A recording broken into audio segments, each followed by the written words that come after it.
Hello dear students, in this video we will going to discuss detailed solution of physics questions asked in NTSC Stage 2 2019-20 set paper. So let's discuss question number 27. In question number 27, the question given is figures given below shows velocity time curves for a moving object. We have to identify which one of the graph is realized in practice. So students, in this question there are four graphs given and these graphs are velocity time graphs. So we have to identify out of these four graphs which graphs is realized in practice. So let's analyze first graph. In first graph, if I take any time t1, so at this time t1 there are more than one velocity is possible. Let's say this velocity is v1, this velocity is v2 and this velocity is v3. So at a particular instant of time there are more than one velocity which is not practically possible. So this first option is incorrect option, means this graph is not realized in practice. Similarly, if we analyze second option, in second option at this particular time instant, that is t1, the slope of the graph is infinite, which is also not possible. So option 2 is also incorrect. Okay. Similarly, if we analyze third option of this question, so in third option of this question, if I take any instant of time, that is t1, so there are again more than one velocity at a particular time instant, which is also not possible. So third option is also not possible.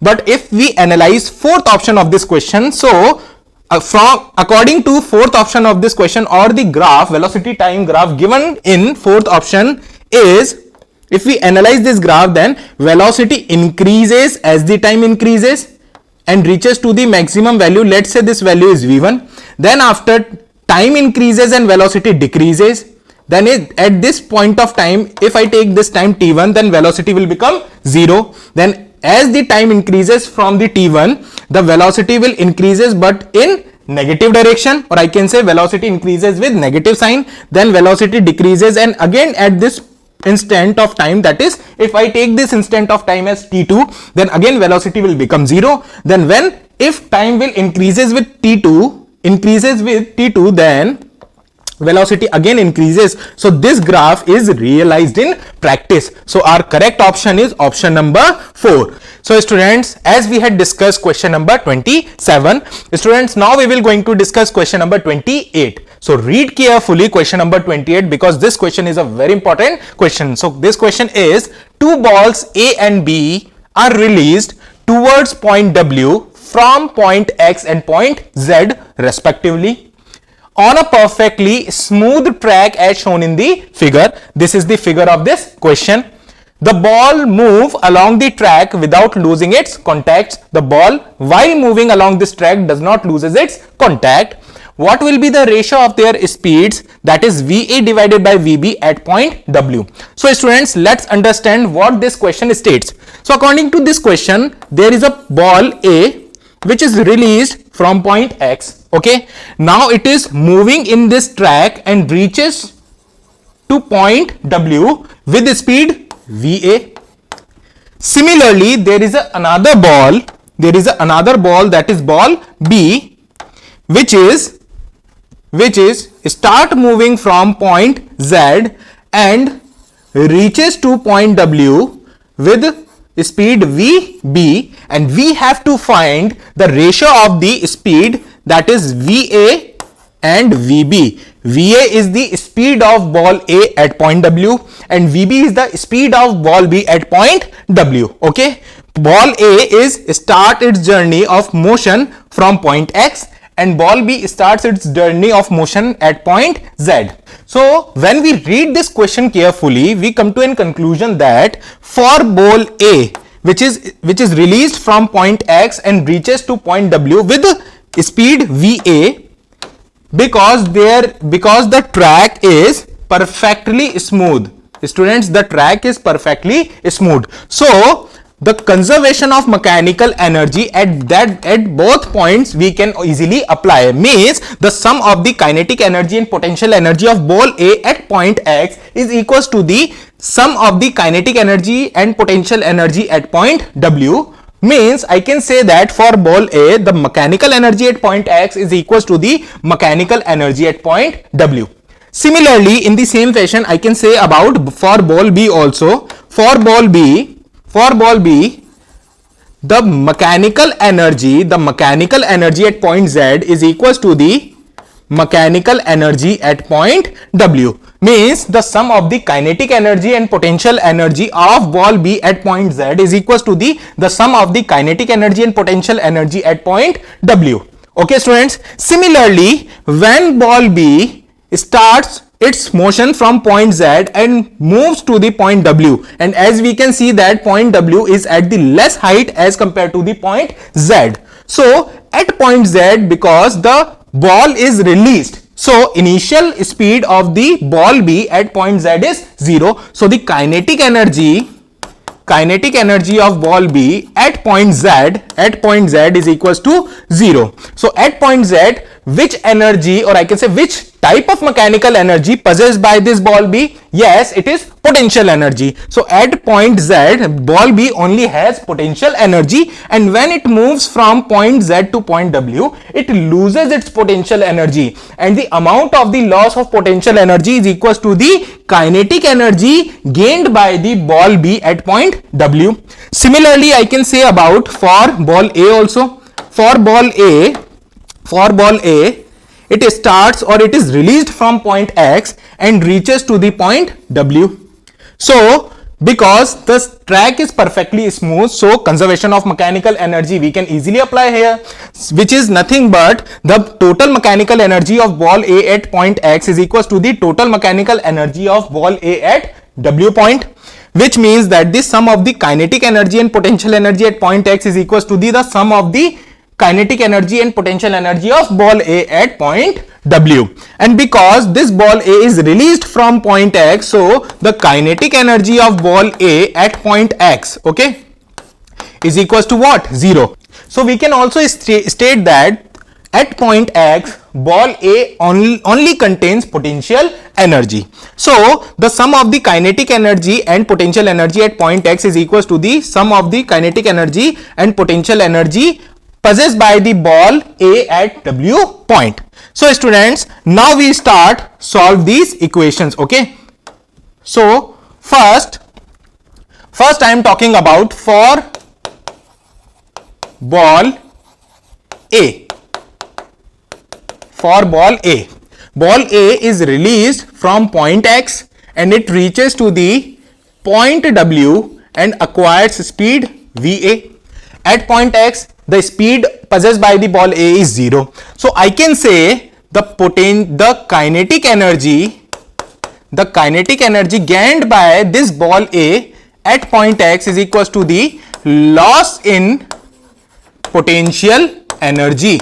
Okay students, because point X and point W are at different height, and point X is at 45 meter height from this ground level. If I take it as a reference, then this height is 45 meter. Point X is at 45 meter height and point W is at 27 meter height. So the change, or I can say the loss in potential energy is equals to the gained in, or I can say the kinetic energy possessed by the ball A at point W. When this ball A moves, or I can say released from point X and reaches to the point W, there is a loss in potential energy, and that loss in potential energy is equals to the kinetic energy possessed by this ball A at point W. So from here I can easily write half mVA square is equals to what? Loss in potential energy is equals to potential energy possessed by the ball A at point X minus potential energy possessed by the ball A at point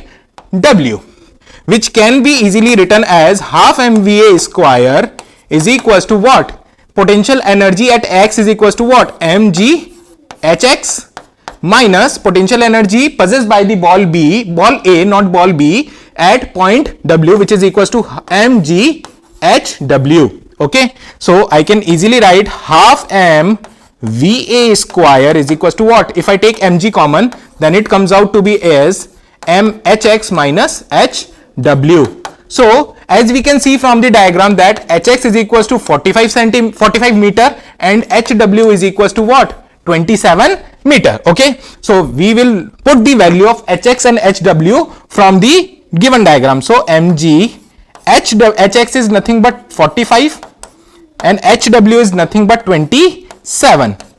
So half m va square is equals to what? mg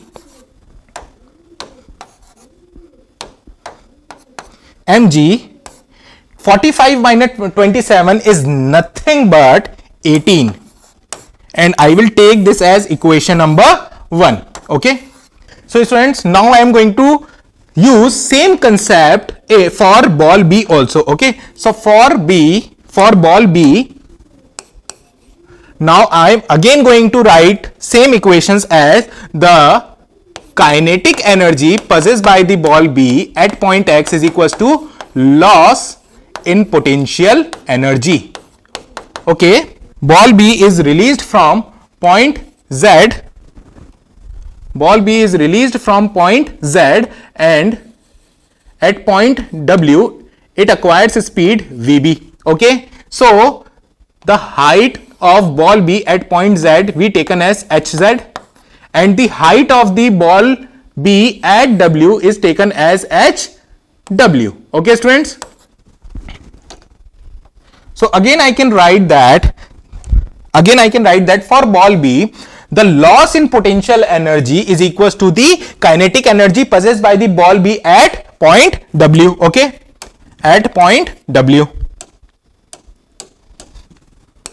So the kinetic energy possessed by the ball B at point W is equals to loss in potential energy. So the kinetic energy possessed by the ball B at W point is equals to what? Half m v b square is equals to what is loss in potential energy, students? Loss in potential energy is equals to potential energy possessed by the ball B at point Z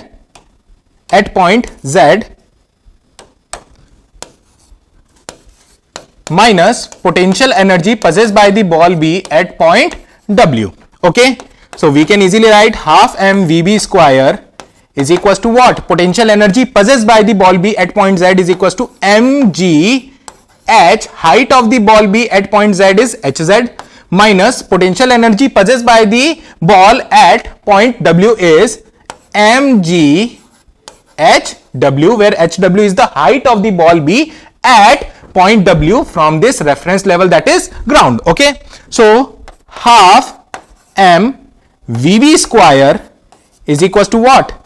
If we take mg as common, then we will take, or we will get hz minus hw in bracket.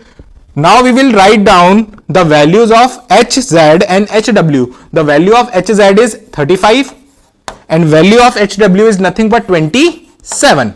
So from here we can write half m vb square is equals to what? If we subtract 35 with 27, we will get 8, and on the right side we will get mg multiply 8. We will take as equation number 2. Okay, so we will get equation number 1 by equating the concept of kinetic energy possessed by the ball A at point W is equals to the loss in potential energy. Similarly, equation number 2 we will get by using the same concept, that is kinetic energy possessed by the ball B at point W is equals to loss in potential energy when it is released from point Z and reaches to the point W. So now we will going to divide equation number 1 and equation number 2. So students, now we will going to divide equation number 1 and equation number 2.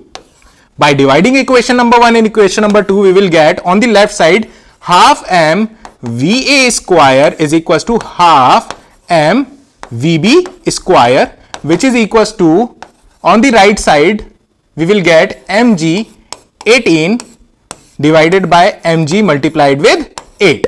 So mg with cancel with mg, half m will be cancelled with half m. So now we will get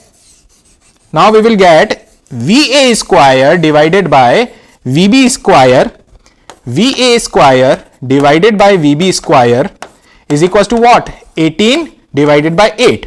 Let's divide numerator and denominator with 2. So if I divide 18 with 2, I will get 9, and if I divide 8 with 2, I will get 9. So VA square, from here we will get VA square divided by VB square is equals to what? 9 divided by 4. If I take square root on both sides, that is LHS and RHS, I will get VA divided by VB is equals to what? 3 divided by 2. So the ratio of VA and VB comes out to be 3:2. So our correct option is option number 4.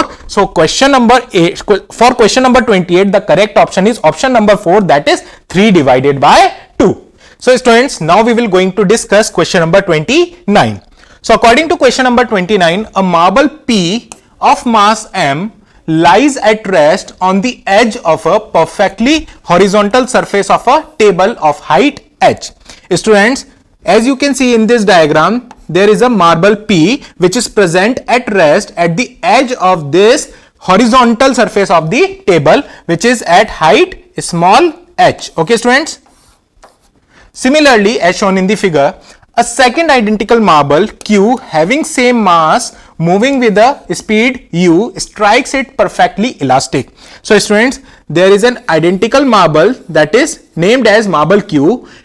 The mass of the marble P and marble Q is same, which is small m. Okay, this marble Q is initially moves with speed u, and it strikes with marble P elastically, perfectly elastically. Means when this marble Q and P strikes, this collision is perfectly elastic collision.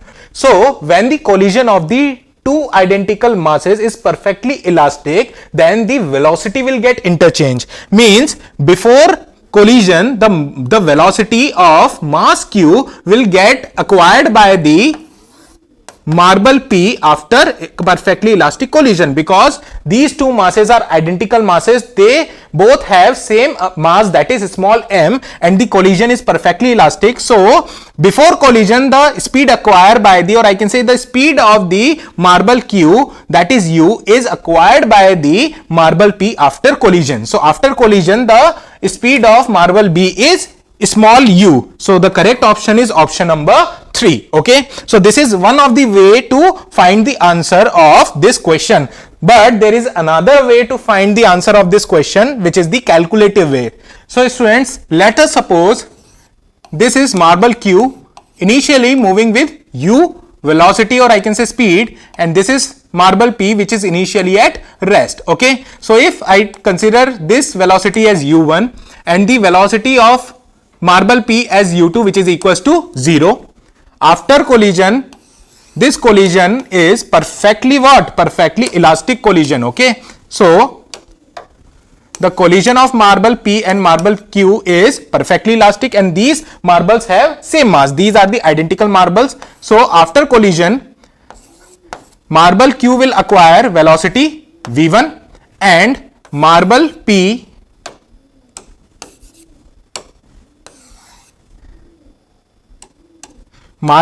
will acquire velocity v2. So we can write for elastic collision,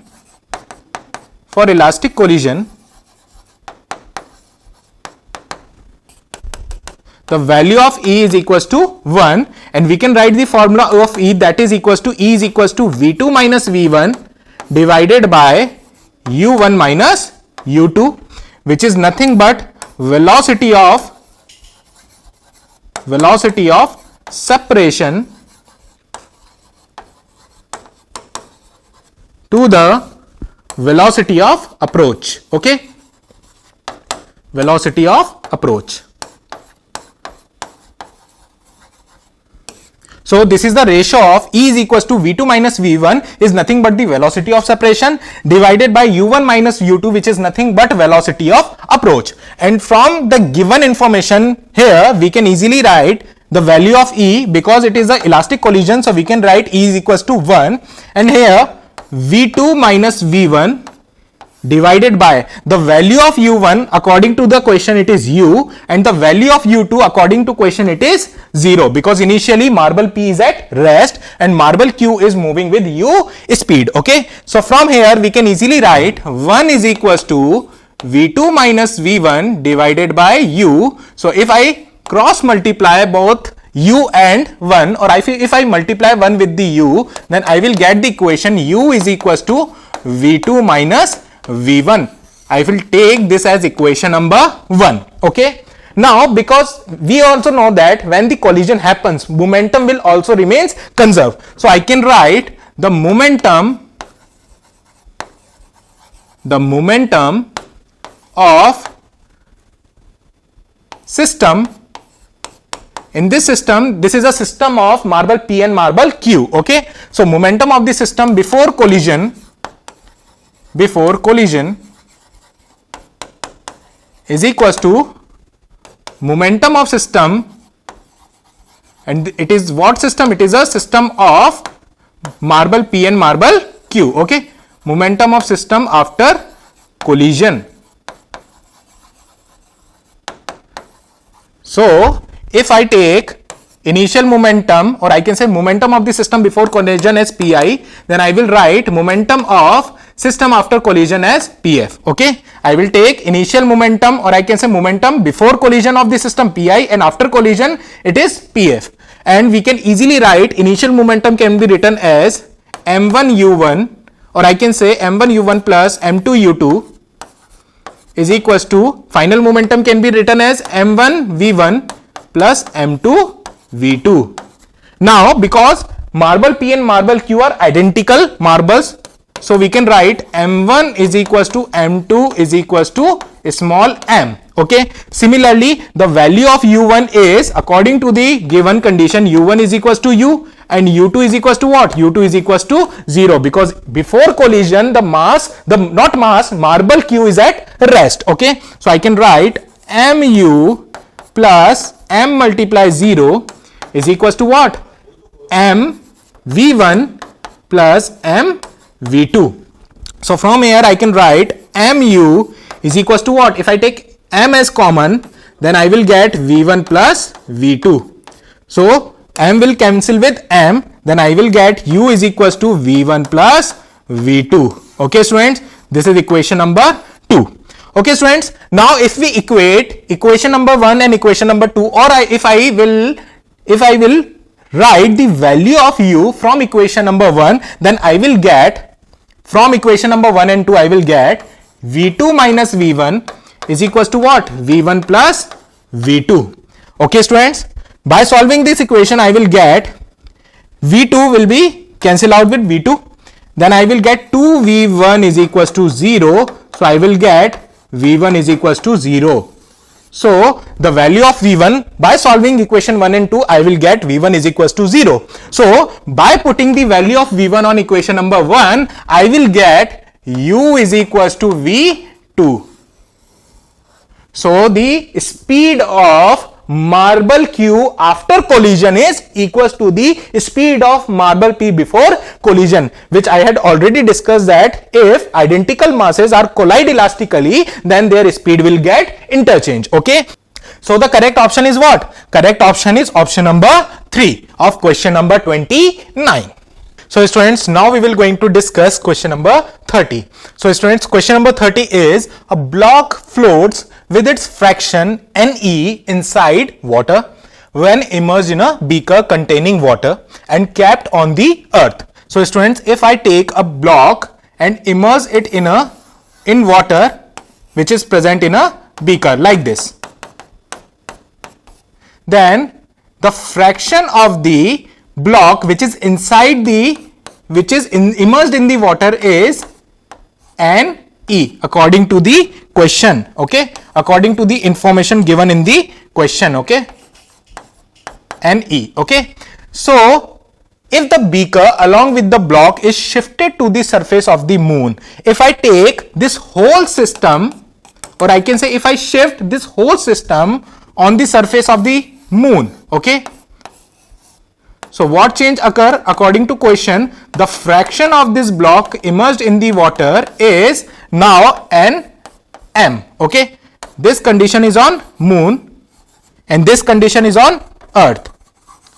So we have to find, if Nm is the fraction of the block now immersed in the water, then we have to find which of the following relation is correct. First, in first option, Nm is equals to 1 by 6 times of Ne. Second option is Nm is 6 times of Ne. Third option is Nm is equals to Ne, and fourth option is Nm is equals to 1 divided by root 6 times of Ne. So students, let's solve this question. Okay. So students, as we know that when an object is floats in liquid like water, then weight of the object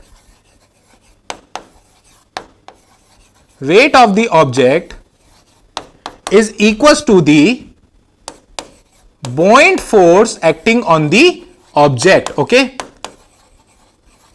Wherever the whole system of block and beaker is placed, either it is placed in earth or it is placed in moon, but because the block is floating in the water, then the weight of the object is equals to the buoyant force. Okay. So first I am taking at earth. So on earth the buoyant force acting on the block is equals to the weight of the block, or I can say object. Okay. Now the formula of the buoyant force is density of liquid multiply volume of liquid displaced multiply g, which is equals to weight of the object is equals to mass of the object. If I take mass of the block as small m and acceleration due to gravity at earth surface is taken as g. Okay. And if I take V dash as volume of block, or I can say object immersed in water. Okay. Which is actually equals to what? It is actually equals to Ne, but I am taking as V dash. Okay. Now the density of liquid is taken as, density of liquid is nothing but, because block is immersed in water, so density of liquid is taken as density of water, which I am taking as rho W. Okay. Volume of liquid displaced, the volume of the block which is inside the water is equals to the volume of the liquid, or I can say water displaced. Oh, so V dash is equals to what? Vd is equals to what? V dash, and V dash is equals to, actually it is equals to Ne according to the question. So Vd can be taken as V dash, which is the volume of the block immersed in the water. G will be cancelled out with G, which is equals to what? Small m. We will take it as equation number 1. Now when we take whole system of block and beaker with water on the moon, then again the equation of buoyant force is equals to weight of the object. Again this is again satisfying because the body, or I can say the block, is floating in the water. We haven't changed the block, we haven't changed the water in which it is immersed. So we can write, again we can write buoyant force which is acting on the object or block is equals to the weight of the block or object. Weight of the object. Okay, right? Okay students, now we can write, because buoyant force can be written as density of the liquid multiply volume of liquid displaced multiply g, which is equals to the weight of the object can be taken as m multiply g. Now because this is on moon, so the acceleration due to gravity of body is g dash. I am taking it as g dash. What is g dash? G dash is the acceleration due to gravity of this block on moon. Okay. What is g? G is the acceleration due to gravity of that block on earth. Now g dash will be cancelled out with g dash, and also I will taking v double dash is equals to volume of block, or I can say object immersed in water when take it on the moon. Okay. So density of liquid is taken as rho W because the block is immersed in water. Volume of liquid displaced is equals to what? Volume of liquid displaced is equals to volume of this block immersed in the water when we take it on the moon, which is according to question, or I can say V, which I take it as V double dash. Okay. So V double dash is equals to what? V double dash is equals to volume of liquid displaced. Okay. Which is equals to small m, and actually V double dash is equals to, according to question, it is equals to n m. Okay. So by equating, I am taking it as equation number 2. Now I am equating equation number 1 and equation number 2. So if I am equating equation number 1 and equation number 2, I will get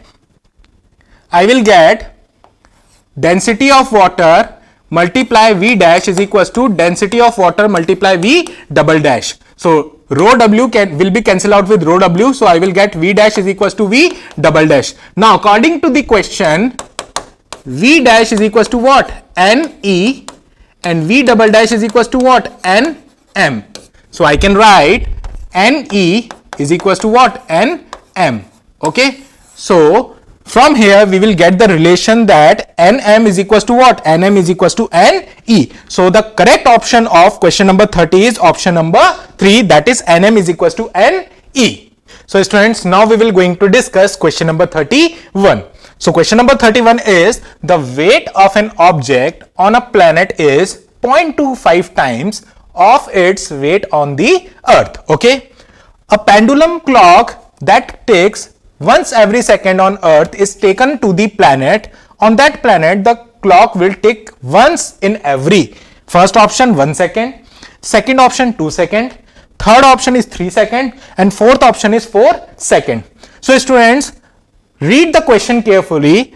When we read the question carefully, we will get that the weight of the object on a planet is 0.25, or I can say 1/4 time of the weight of the object on earth.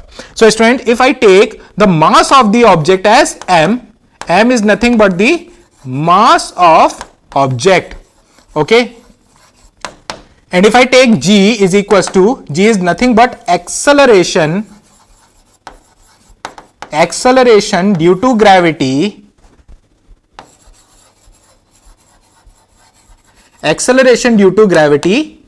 of object on earth.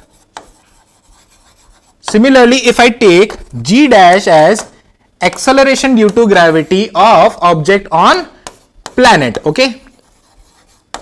So students, from the question it is given that weight of an object on a planet is 1/4, or I can say 0.25 times weight of the object on earth. So we can write WP is nothing but the weight of the object on planet is equals to 1/4 times weight of the object on earth. So as we know that weight W is equals to m multiply g, means weight of the object is the multiplication of mass of the object multiply acceleration due to gravity. So weight of the object on planet is equals to what? Mass of the object, which is we taken as small m, multiply acceleration due to gravity of object on planet, that is gp, which is we taken as g dash. Okay, which is equals to 1/4 times of weight of the object on earth is equals to what? M multiply acceleration due to gravity of object on earth, which is we take as small g. So m will cancel with m, the right side of m will cancel left side of m. So we will get the relationship between g dash and g, which is equals to g dash is equals to g divided by 4, means the acceleration due to gravity on planet is equals to 1/4 times of the acceleration due to gravity of object on earth. Okay students, now on earth, if we write the formula of the time period of the simple pendulum, then the time period of the simple pendulum is equals to what? 2 pi square root L divided by g, where L is the length of the pendulum and g is the acceleration due to gravity. So on earth, acceleration due to gravity we taken as small g, and according to the question the time period of the simple pendulum is 1 second. Okay, because according to question, on earth pendulum clock ticks once every second on earth. Okay, so on earth the time period is nothing but 1 second. So we take on earth time period, the value of the time period is 1, which is equals to 2 pi square root L divided by g. Take it as equation number 1. Similarly, on planet, the time period of the simple pendulum, time period we take it as t dash, and t dash is equals to what? 2 pi square root. Length of the pendulum will not change, but the acceleration due to gravity of object on that planet we take it as, we assume it as g dash, and the relationship between g dash and g is nothing but, we had already derived g dash is equals to 1/4 times of g. that is acceleration due to gravity of object on planet is 1/4 times of acceleration due to gravity of object on earth. This relation is given in the question. So we will put this relation in this equation. So T dash is equals to what? 2 pi square root L divided by G dash is equals to G divided by 4. Now what we will get? We will get denominator in denominator, that is 4 is present in the denominator of the denominator. Okay, so 4 will be multiplied with L. So we will get 2 pi square root 4L divided by G. Okay, this is the 4 from the square root will become, when we take it on from the square root, it will comes out as 2. So 2 multiply 2 pi square root L divided by G is equals to what? T dash. And from equation 1, 2 pi square root L by G is nothing but 1 second. So we will get 2 multiply 1 second, which is nothing but 2 second. So the time period of the simple pendulum, or I can say the time period of the pendulum clock on the planet is comes out to be 2 seconds. So what is the correct option? Correct option is option number 2, that is 2 seconds. So students, now we will going to discuss question number 32. So according to question number 32, a ball is thrown vertically upwards at a speed small u and returns back to the thrower. There are two instants at which the ball has equal kinetic and potential energies. The difference between these two instants is A option 1 by root 2 times of u divided by g. Second option is u divided by g.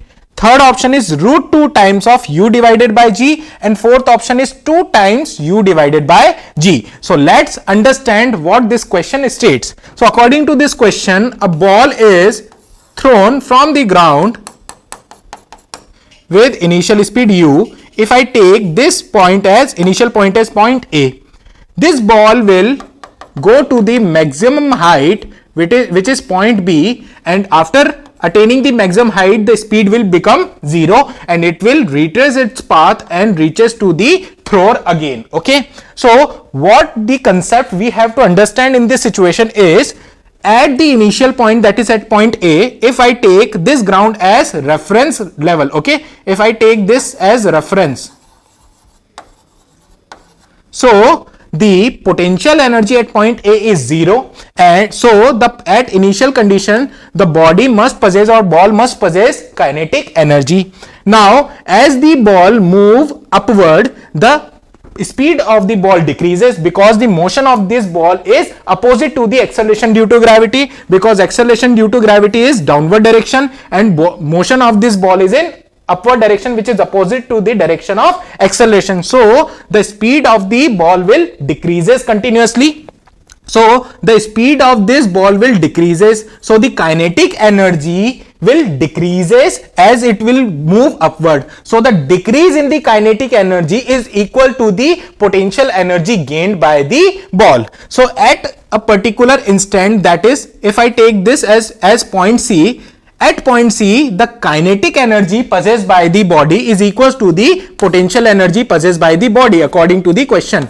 This is a point at which potential energy possessed by the body is equals to the kinetic energy possessed by the body. Okay, and if I assume the speed of this ball at this point is v1, okay, which is in upward direction. So at from point C, again ball will move to the, or I can say ball will reach to the maximum height and again reach to this point C, but in this condition now the direction of velocity is in downward direction. So previously the v1 is the velocity which is in upward direction, it reaches to the maximum height b, and again it will go to the return journey, and at point C now the velocity of the, or I can say the direction of the speed of this ball is v1, which is in downward direction. Okay, so this is a point where potential energy possessed by the body is equals to the kinetic energy possessed by the body, which is given in the question, and I am assuming that at this point C the speed of this ball is vc. Okay,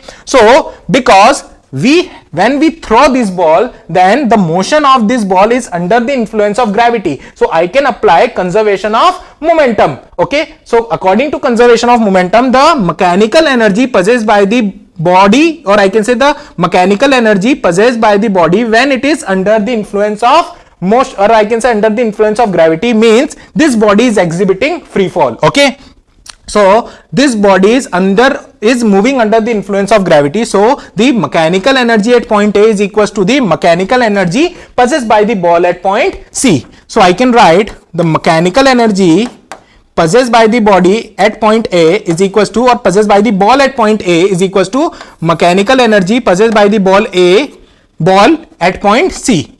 So the mechanical energy possessed by the ball at point A is equals to kinetic energy possessed by the ball at point A plus potential energy possessed by the ball at point A, which is equals to mechanical energy possessed by the ball at point C is equals to what? Kinetic energy possessed by the ball at point C plus potential energy possessed by the ball at point C. As we all know that at point A, the speed of the ball is u. So I can write kinetic energy at point A is equals to half m u square. If I am considering mass of m is the mass of the ball. Mass of the ball. Okay. Mass of the ball is small m, plus because A is a point at the reference level, so potential energy at point A is equals to 0, is equals to kinetic energy at point C plus potential energy at point C. As according to the question, at point C the potential energy is equals to what? Kinetic energy, which is equals to what? Half mv square, or I can write kinetic energy is equals to potential energy at point C is equals to half m v1 square, and v1 is the speed of this ball at point C, which is in upward direction in for upward journey and downward direction in return journey. Okay, this is equals to kinetic energy at point C plus potential energy at point C is nothing but 2 times of kinetic energy at point C, because at point C kinetic energy is equals to potential energy, which is given in the question. Okay students, this is given in the question.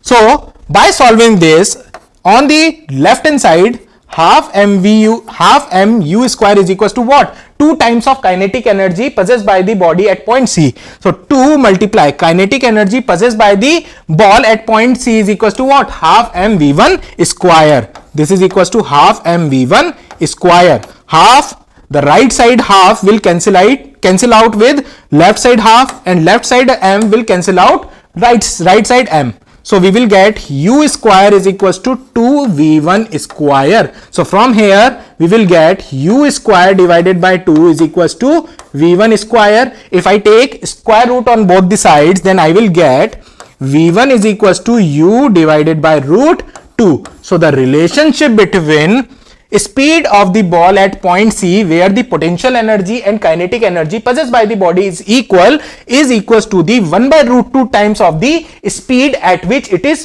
thrown initially. Okay, so v1 is nothing but u divided by root 2. So students, from the above discussion we get the result that when we throw a ball with initial velocity u, then at point C, when the speed of the ball is u divided by root 2 in upward direction in upward journey and downward direction in downward journey, and at this point C, the potential energy and kinetic energy possessed by the ball is equal. Okay, so now what we can find?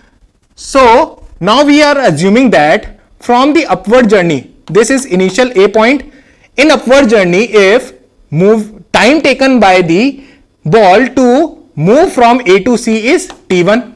So t1 is the time instant at which the speed of the ball is u by root 2 in upward direction, and ball will move to the maximum height and again return to this point C, and this at this point of instant when u by root 2 speed is in downward direction in return journey if total time taken is t2. So we have to find, what we have to find in this question, we have to find the difference between these two instants, means we have to find t2 minus t1.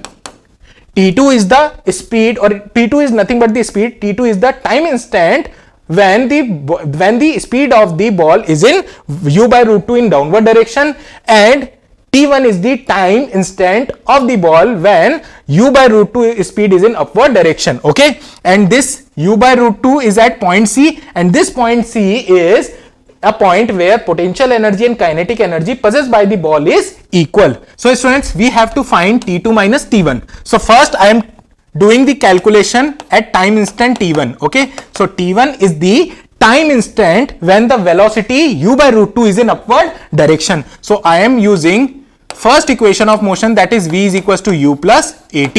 So in T1 time instant, body initial velocity of the body is u, which is in upward direction. So u will be taken as plus u, okay, because this is the reference level and the direction of velocity is toward upward direction, which is taken as positive direction, okay. And at point C, which is at time T1, the velocity direction is again upward direction and the magnitude is u divided by root 2. So I will take u as plus u divided by root 2 by considering the proper sign convention, and u as plus u because initially the velocity is in upward direction from the initial level, but the acceleration, because the body is retarding, the acceleration of the body is in opposite to the direction of motion of the body when it is moving from A to C, okay, at T1 time instant. So acceleration is taken as minus g and t is T1.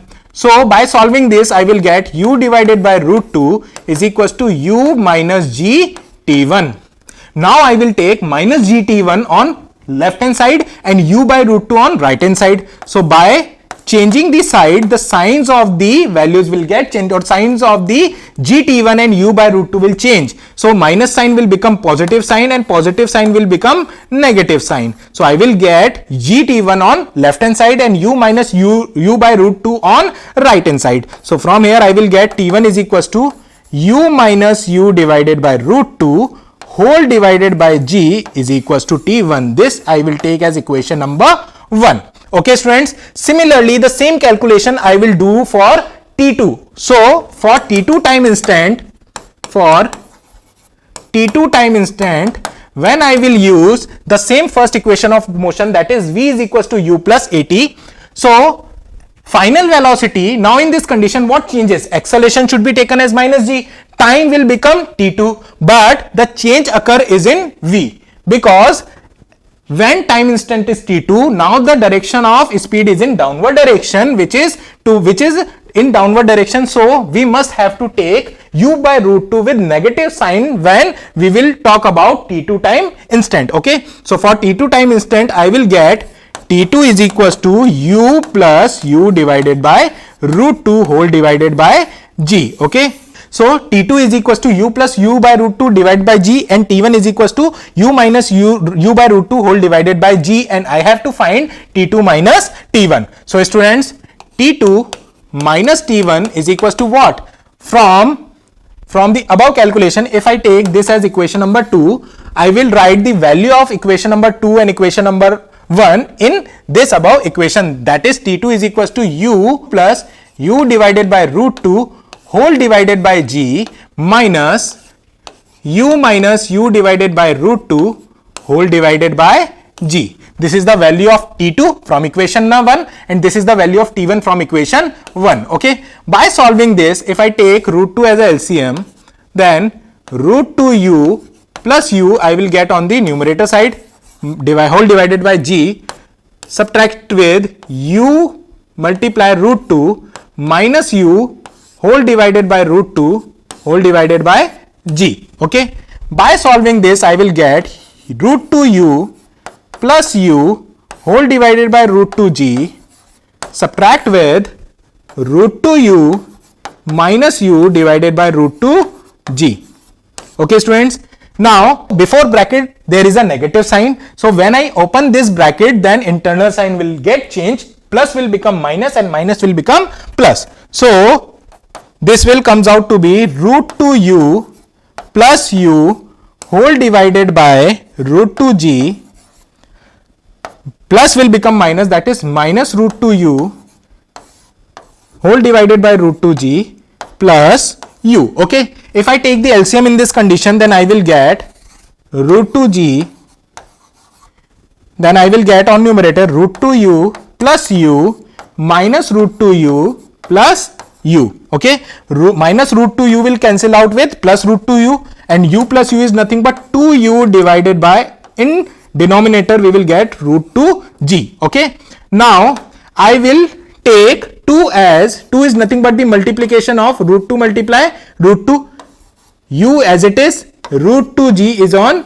denominator. So 1 root 2 will cancel out, 1 root 2 which is present on the numerator. So I will get T2 minus T1 as root 2 u divided by g. So T2 minus T1, we have to find the value of T2 minus T1, and T2 minus T1 will be get as root 2 u divided by g. So the correct option for option number, so the correct option for question number 32 is option 3, that is root 2 multiply u by g. So this is the correct option of question number 32. So students, now we will going to discuss question number 33. So question number 33 is the potential energy stored in a spring when compressed by a length x is half kx square, and the force required to compress it is kx, where k is a constant of the spring called as spring constant, and the spring is placed on a floor upright, and a stone of mass 10 kg falls and hit the spring with a speed 10 meter per second. So the spring is compressed by 5 centimeter, and it is assuming that there is no loss of energy. What is the value of k? Where given is acceleration due to gravity is 10 meter per second square, and the 4 option of this question is, first option is 2 multiply 10 to the power minus 2 Newton per meter. Second option is 8 multiply 10 to the power 4 Newton per meter. Third option is 4 multiply 10 to the power 5 Newton per meter. And fourth option is 2 multiply 10 to the power 6 Newton per meter. So students, according to the question, there is a spring which is placed on the floor upright, and a stone which is hitting this, or I can say which hit this spring with the speed 10 meter per second. Okay, 10 meter per second, due to which this spring will get compressed. This spring will get compressed by a distance of 5 centimeter. In meters it is nothing but 0.05 meter. So we have to find the value of spring constant. So students, to find this, we can easily apply work energy theorem, that is work done by all the forces is equals to change in kinetic energy, where change is identified or change is represented by this delta sign. Okay, this delta sign represents change in kinetic energy, which is equals to kinetic energy final minus kinetic energy initial. Okay, so the work done by all the forces is equals to what? Work done by gravity plus work done by spring force. Okay, work done by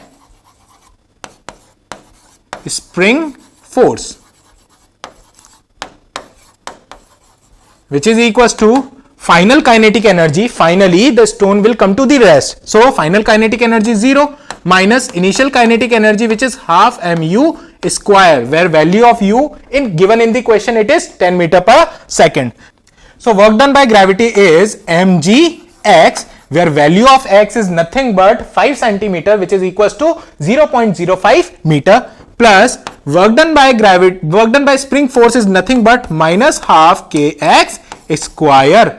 0 minus half kx square, or I can say minus half kx square, which is equals to minus mu square, where u is 10 meter per second. So I will change the sides of half mu square from right to left, and I will change the side of the minus half kx square from left to right, so sign will get interchange. Okay, so I will get, by changing the sides, I will get mgx plus half mu square on the left side, and on the right side I will get half kx square. So the value of m is 10 kg, the value of g according to the question it is 10, and the value of x is nothing but 0.05, plus half multiply value of m is 10 kg multiply the speed at which the stone hits the spring is 10 meter per second. So the value of u is 10, So I will put u is equals to 10. So on the right side I will get half multiply value of k we have to find, and the value of x is nothing but 0.05, and we have to square it. Okay, so 10 multiply 10 is nothing but 100. 100 multiply 0.05 is nothing but 5, plus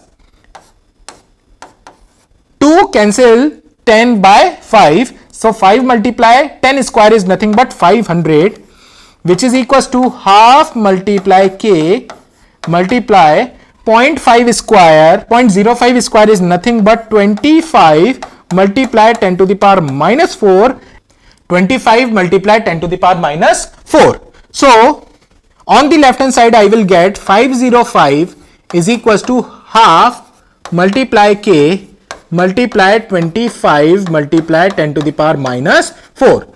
So now I will put, or I can say I will take k on the right side and remaining terms I will take on the left side. Okay, so by solving that I will get 2 multiply 505 whole divided by 25 multiply 10 to the power minus 4 is equals to what? This is equals to k. So the value of k comes out to be 4.04 multiply 10 to the power 5 Newton per meter is the SI unit of k. So approximately the value of k is comes out to be 4 multiply 10 to the power 5 Newton per meter, which satisfies our option. Okay, this satisfies our option, that is option number 3 is the correct option. So for question number 33 the correct option is 4 multiply 10 to the power 5 Newton per meter.